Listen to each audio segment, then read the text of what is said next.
விஷயத்துல எனக்கு ஒரு சின்ன சந்தேகம். நீங்க எந்த தொகுதியில இப்ப வரக்கூடிய 2026 தேர்தல்ல போட்டி போடுறீங்க? நிறைய பேர் இதே கேள்வியை கேட்டு இருந்தாங்க. சரி சரி, உங்க மூலமாவே சொல்லிடுவோம் அப்படின்னா, சரி சரி. விஜய் எந்த தொகுதியில் நிக்கிறாரோ சரி. அந்த தொகுதியில நான் ஏத்து நிற்பேன். அப்படியா? ரொம்ப சந்தோஷம். அவரு நிற்கக்கூடிய எந்த தொகுதியா இருந்தாலும், எந்த தொகுதியா இருந்தாலும் அவர் நிக்கக்கூடிய தொகுதியில ஏத்து நிற்பேன். சரி. நானும் அதே தான் சேலஞ்சு பண்ணிட்டு இருக்கேன். விஜய் விஜய் நிக்கிற தொகுதியில் எங்க நிக்கிறாரோ அந்த தொகுதியில் நான் நிற்பேன்னு பல அப்படின்னு நீங்க அண்ணன் போஸ்ட் உங்க மக்களை எடுத்துருவாங்க, நான் அப்போ வாபஸ் வாங்கிக்கிறேன். இப்ப நீங்க நிக்கும் போது பெண்களுடைய ஓட்டு பூரா உங்களுக்கு விழுந்துருமே. ஏன்னா இப்ப நீங்க வந்து ஃபால் ஹெட்டா இருந்தா பெண்களுக்கு ரொம்ப பிடிக்குமா? உங்களுக்கு தான் ஒரு இன கவர்ச்சி இருக்கு உங்க மேல. அப்படியா?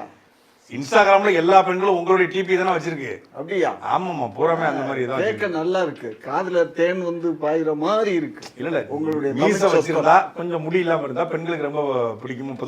அது ஒரு கருத்து கணிப்பு உண்மையில இருக்கு, ஒரு ஆராய்ச்சி. 77